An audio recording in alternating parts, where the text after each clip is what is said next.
All right, and I think we're live, Natalia. Awesome. Cool, cool. Well, what's going on? Happy Wednesday, everybody. It's Calais Poteet. Welcome to the Dispatch Masters Facebook group. I know we have a lot of new members this week.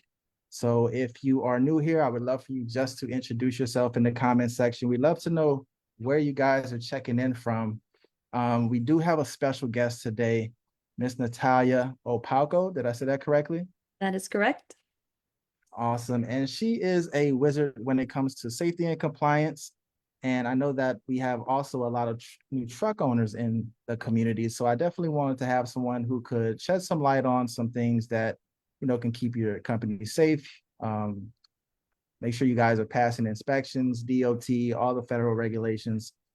So just to kind of get started, Natallja, could you kind of give the audience a little bit more insight into who you are, how you got started in the trucking industry, and who you're looking to help essentially? Awesome. Well, thank you for having me. My name is Natallja, and I have a company called Trucking Safety. So truckingsafety.com, too easy. I find it. But pretty much I started in the trucking about 12 years ago. And like many people in the trucking industry, I started with a family business. I was kind of forced into it. I did not plan to be in trucking at all. And yeah, it just kind of happened. So my brothers, they started a business. My dad was a truck driver all my life, pretty much on and off. But my brothers, they started a business, two brothers, and they actually brought me on to be as a dispatch help. So I started dispatching, and I know a lot of people do start as dispatchers in the trucking industry.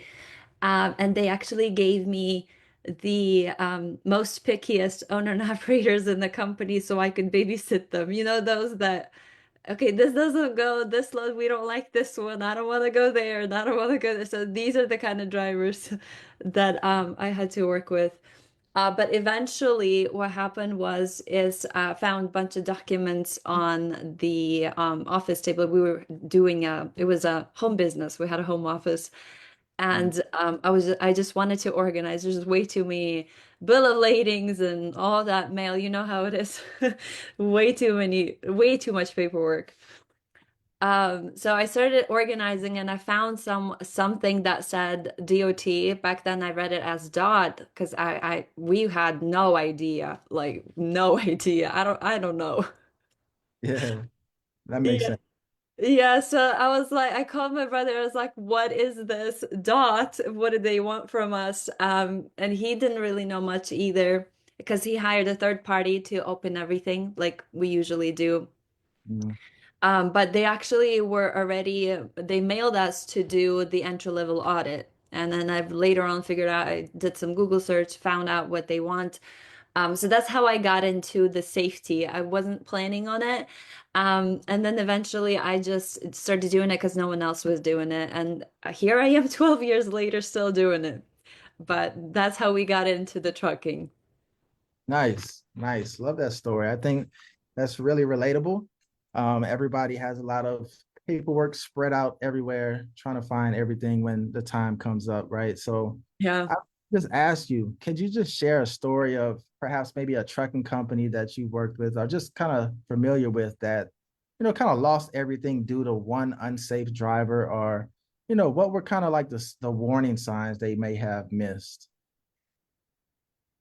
So there's one story that was very memorable for me, a trucking company. It wasn't a large company, I would say about 10 drivers, but they were going through a compliance review, and we can talk about more on the difference between, there's just so much to talk about, but they were going through a compliance review and they actually failed the compliance review. So that's not the entry level one, that's the one that happens after. Um, and they were actually shut down on the spot. It was so bad that they got shut down on the spot. Their MC DOT got deactivated and they impounded all their trucks. So then what happens is they took all the trucks and trailers, they parked them, and then the company had to pay per day for the parking. Like you can't take the trucks, you have to reactivate everything to go pick up the trucks. And it was a very large bill because by the time we cleaned it up, by the time we submitted everything, It was months, and they had to pay for every day that their vehicles were parked at that parking. So that was like the most crazy one that I've been in contact with. Usually people reach out to me before that happens. Mm. But it could get very expensive. Like I've worked with companies being fined for every instance of ELD violation, just every instance. Like, you go over 8 hours, you go over like every instance, it's $270 they got charged. Very large fine. Companies that get fined for a late drug test results where a driver starts driving before they get their pre-employment. So there's just so many different scenarios. And honestly, I never believed safety companies that would say that there's so many fines, because when I was working in our company, we didn't get fined for anything because we were actually doing what we're supposed to. And I would never believe that these fines are real, but as I find out later, that they're actually very real and very large, that they charge you. Yeah, 100%.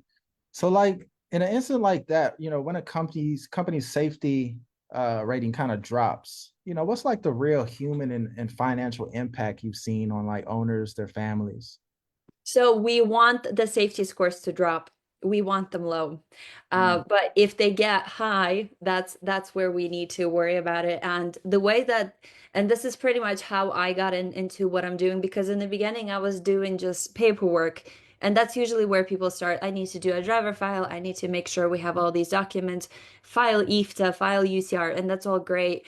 But then usually around year 4 or 5, I would say 3, depending how fast you're growing, you will see that your safety scores are going up and you need to actually fix the issues. And this is how I got into it, is because when safety scores when they increase over time, your insurance rates increase, because high safety scores mean you're a high risk carrier.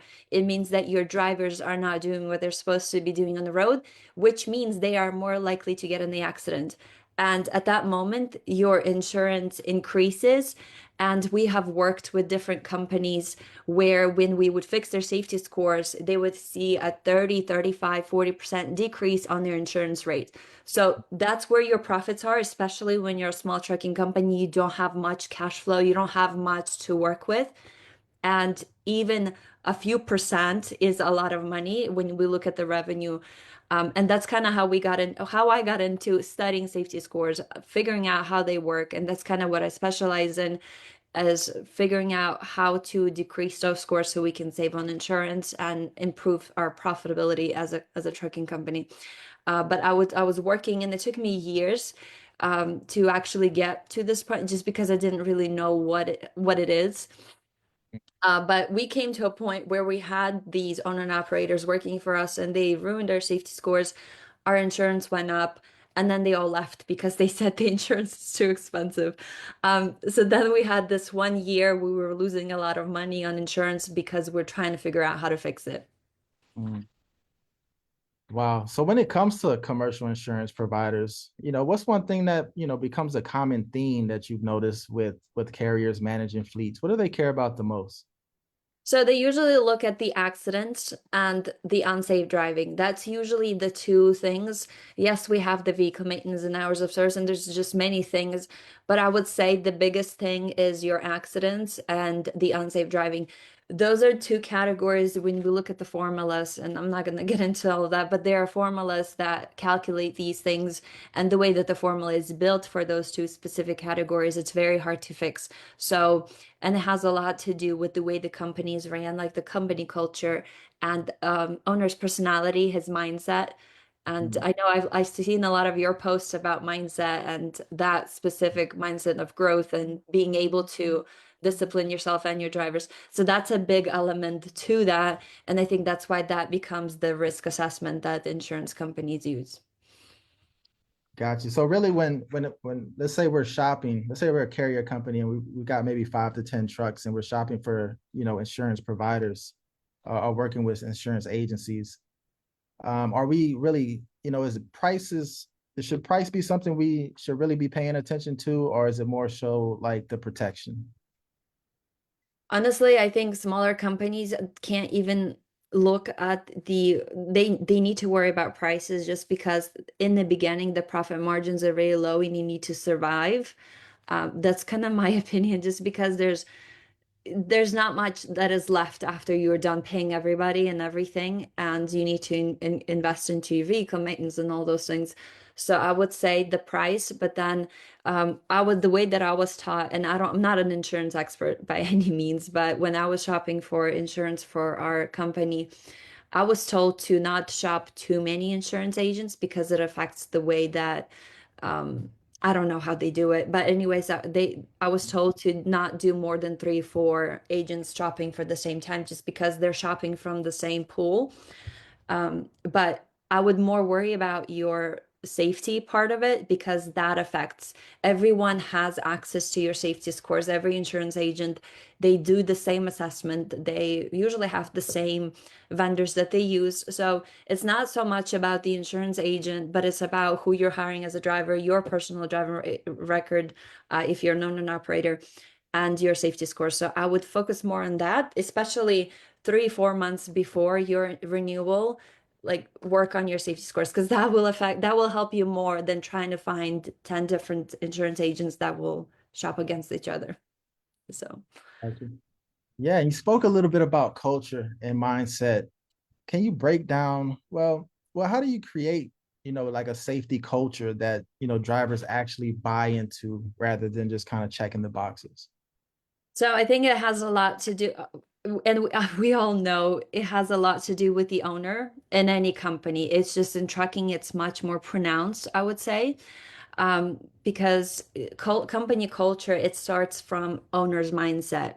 What company culture is, it's a multiplied your personality. That's, I don't know if I explained it correctly, but pretty much who you are and what you reward and what you agree on and what you think, then it's just you expand that when you hire more drivers, more people. So if you're looking at your company culture and you don't really like something, it's most likely you're the problem as the owner, and your mindset that needs to be adjusted. And it has a lot to do with a lot of people that start trucking companies. I wouldn't say all of them, but a lot of them have been owner and operators, or they bought their truck. So that's kind of the path to opening a trucking company. You drive for someone, then you become an owner and operator, and then you start hiring other drivers drive under you or with you as lease operators. And what happens is that company owners, they get stuck in the owner and operator mindset, and they usually say, "Hey, I never did those trainings. Why would they do?" And that is what gets them stuck. It's because they cannot move on to a part where they need to take leadership in their company, and they need to be the inspiration, the encouragement, and all those great things. So the company culture is your personality as the owner, especially in a smaller company. Would you can't really place people in top positions like director of this, director of that. It's you and sometimes a helper, and that's where the problem is. We have to work with the mindset that we. Does that make sense? Yeah, very wise. Yeah, that makes perfect sense. So for small fleet owners that kind of feel overwhelmed, what's like that first thing they should kind of fix in their compliance system? And so the first thing, and this is pretty much the system that I came up with for people that I work with, and that's kind of what I did for myself. The first thing I would say is organize compliance, because compliance and safety are two different things. Compliance is the things that we have to do, a file that we need to file, a driver file that we need to create. So it's very task oriented. And if you can't handle that, then I'm afraid you won't be able to handle the rest, because compliance has to do with us doing specific tasks at specific times so we don't get fined. But then safety has to do with people, working with people, people management, people skills, human interaction. So that is a little different. So I always say organize the compliance and Mhm. then focus on safety. A lot of us are can't organize the compliance, and we focus on it and we forget the safety part, and that's where the problem starts. We need to be able to get a hold of the things that we, and there's so many things that we have to do. There's so many little tasks, and that's what gets people all exhausted, I would say, and then they don't have energy or time to do anything else. Yeah. Gotcha. I know you pull from a bunch of data points, and based on the system that you have, can you kind of break down the true cost of a preventable, accident beyond just insurance and repairs? What do you mean by that? Like say for instance, if there was an accident, like the true cost of risk, just by not having compliance down pat, just by not having the safety, um, what is that actually costing a trucking company by not having those things in place correctly? Honestly, when it comes to accidents and risk mitigation, it's a little different from compliance and safety. That's more into risk mitigation. A driver can cost you $1 million in 5 minutes. So it can go up. It just much varies on the probability, like how much you could spend on this. But pretty much what we do when it comes to risk mitigation and compliance and safety is we make sure that we do what we're supposed to do. So then if the accident does happen, we have all the things we need to go and fight our case. And it has a lot to do how you manage your drivers. Do you have a full driver file? Because we have this problem in the trucking industry that drivers don't want to fill out a driver application fully. Like it's a big problem. They want to leave out the 10-year history or they want to leave out this or that. And when it comes to court and like a document, a legal document, if it's not completed, you don't have a legal document. It's not a fully complete. So pretty much what it says that you didn't do your due diligence when hiring this driver. And that's your whole case just collapses just on that. So that's why I say focus on organize your compliance side, just so you have all of the things that you're supposed to have when it comes to hiring, onboarding, qualifying a driver, and other things. There's so many different things. But if you have that as proof, it becomes a legal document in court, and then there's something to work with. You can't really work with companies. So when it comes to risk mitigation in court and anything with the legal system, there's not, if you don't have, for example, a pre-employment drug test with the timestamp, your whole case is just done. Like you're done. And that's kind of how we look at it. We do the best that we can with what we have. And then when time comes, you can always work with something and then just allows you to have something at least instead of coming to court and having nothing. So.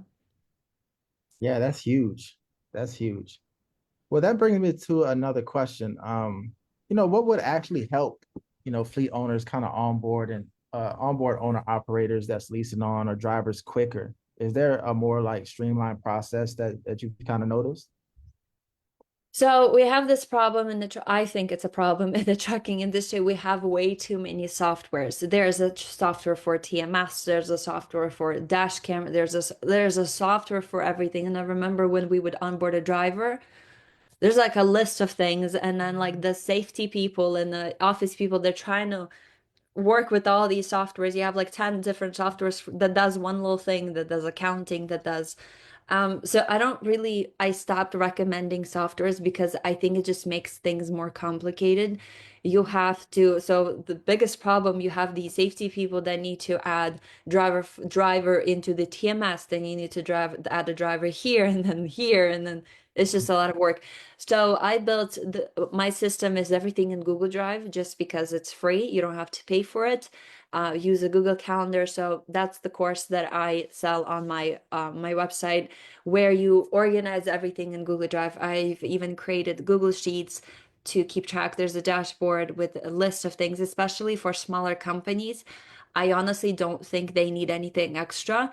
And and additionally pay for the extra. I don't really see a point. Yes, maybe when you have like 200 drivers, you might benefit from a software that can integrate, which a lot of them don't. But initially, I would do it paper checklist or Google Drive, and I've generated both of these systems in my course. You can either do it all on paper with all the checklist printed, with a calendar.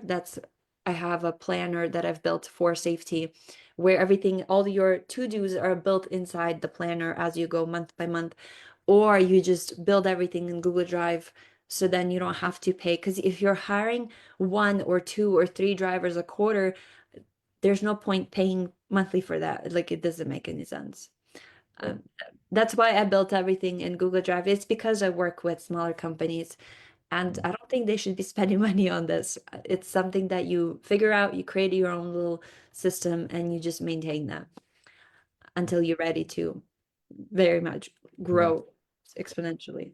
Do some expanding, right? I'm a huge Google Drive fan. I love using spreadsheets. I love using Google Docs. Yeah. They're a lot more simpler a lot of times than software, as I come to find out. So that's super cool.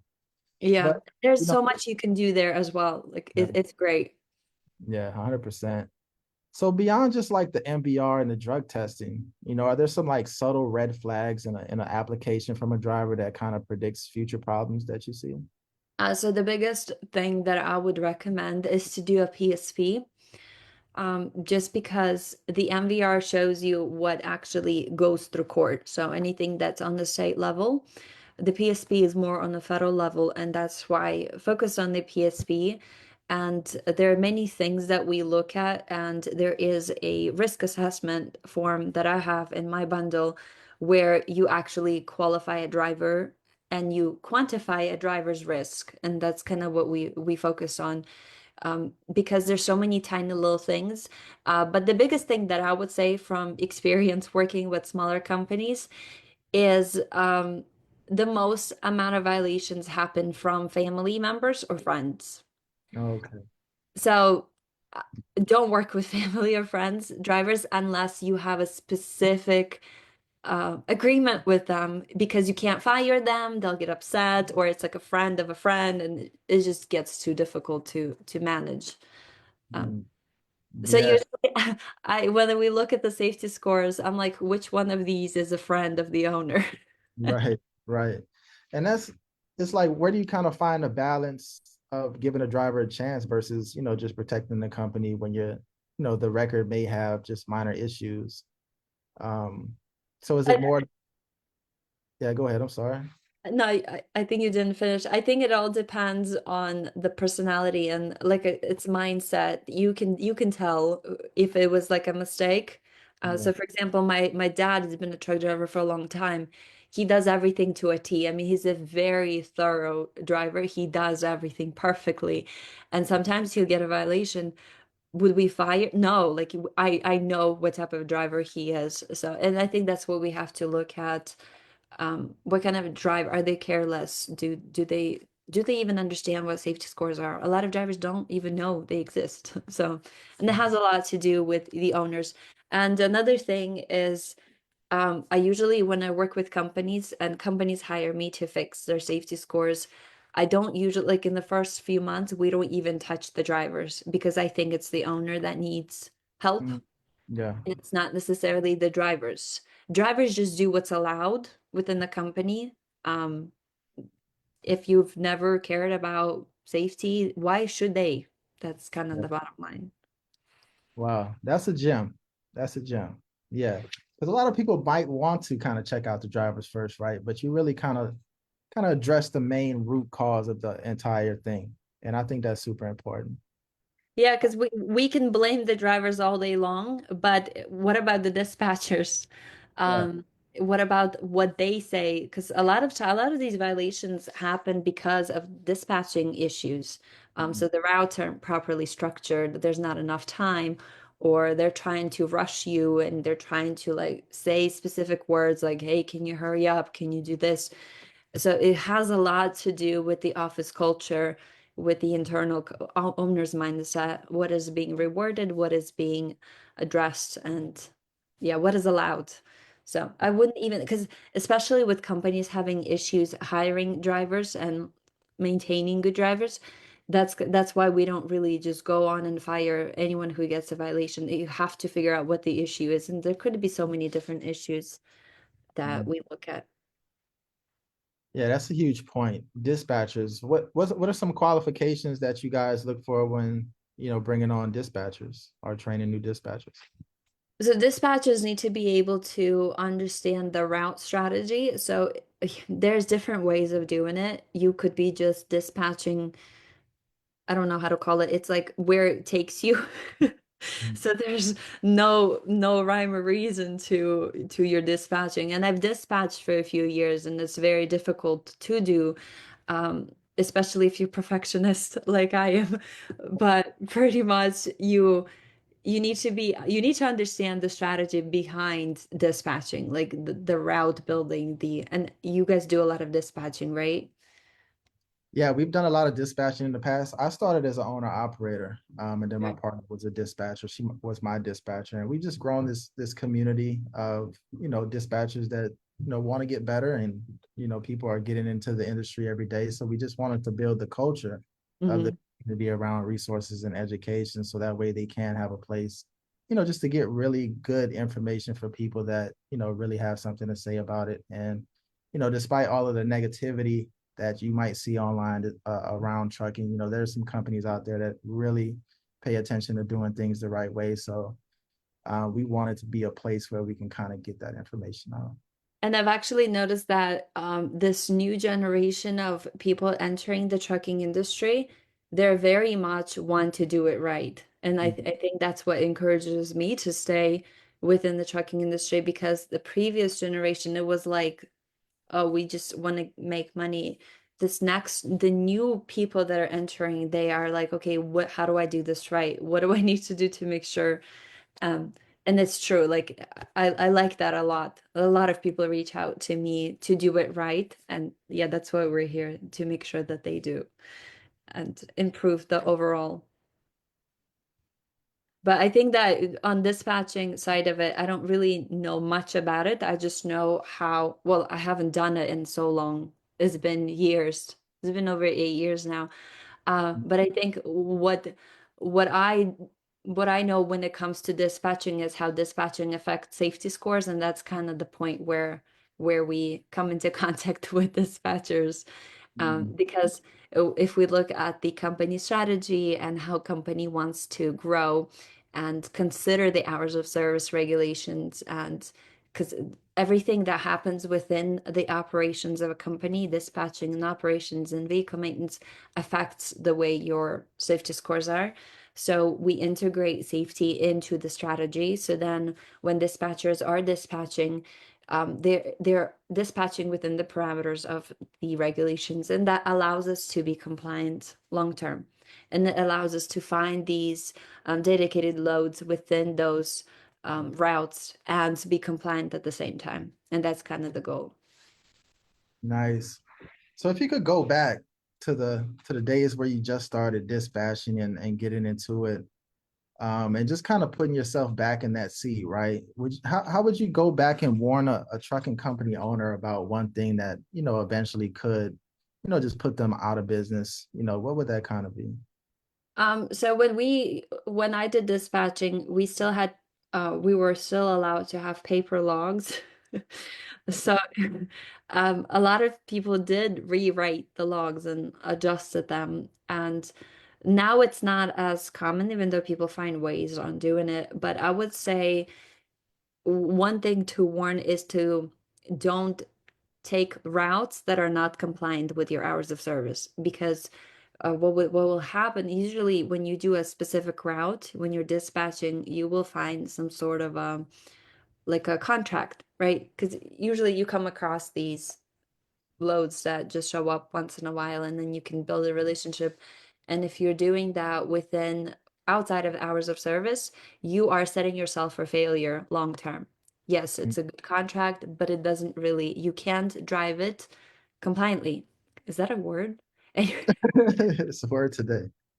It's a anyways, so you're setting yourself up for failure, because over time you will accumulate many hours of service violations.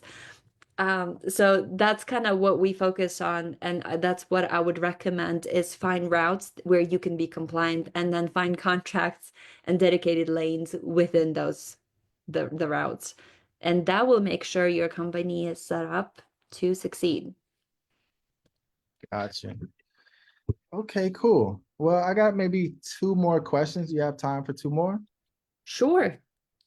Awesome. If you guys have any questions, make sure to put them in the comment section. I'm pretty sure Natallja would love to connect with you guys and just give you some insight or just point you in the right direction, or just maybe give you a solid plan of action if you need one. Um, but yeah, what kind of keeps you up at night when you think about, the future of trucking? I don't think it keeps me up at night. Yeah, not really. No, no.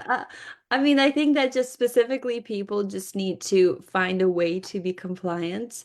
Um, I just like what I do, and I like to work with companies and help them set up safety. So I just I like it. And I think when you like it, you like it. So I don't know, are there any issues that I need to be awake about? I don't Is there think so. something I'm not aware about?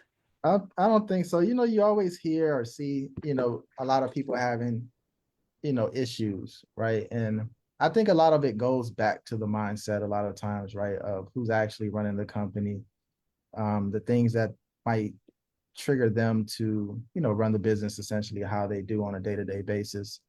But no, not anything that I think should keep you up, but I just think there's a difference. There's two types of owners that I come into contact with. The first type is a company owner that wants to just pull out a lot of money out of trucking and do something else. And then there's people who are actually building a business. So I yeah, think that's the difference between you hear all these companies shutting down and all of that. So that's the difference. Some people they don't want to invest into their vehicles. They just want to take the money um and not put anything back into it. So that's kind of, and you'll see these companies who are actually building a business, they're investing into their equipment, they're trying to build processes, they're trying to figure out how to be effective, efficient, and then that's the people that succeed. So I think it just depends who you are and what your goal is. But if you are just trying to take out as much as you can, obviously you're not actually building a business. You're trying to make short-term money. Yeah. 100%.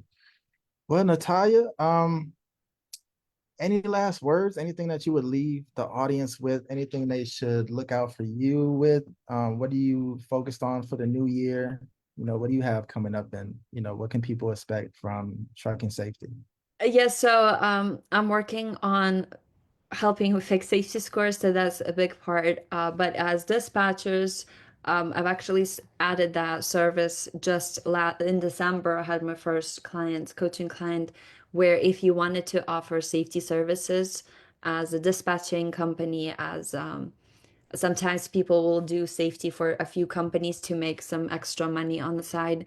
If you wanted to do that, that is something that I offer now, where I will train you how to set it up and manage safety for many companies. Because that's a little different when you're managing for one versus when you're managing for many, just because you need to create a system where you can keep track of all of that. So that's one of the biggest things that I've added, just because a lot of people want to figure out how to do. And the thing within the industry, nobody wants to share that information because they have their own safety company. They don't want any more competition. And since I don't have a safety company, I used to, but I closed that part of it, and I just fully now coach and train.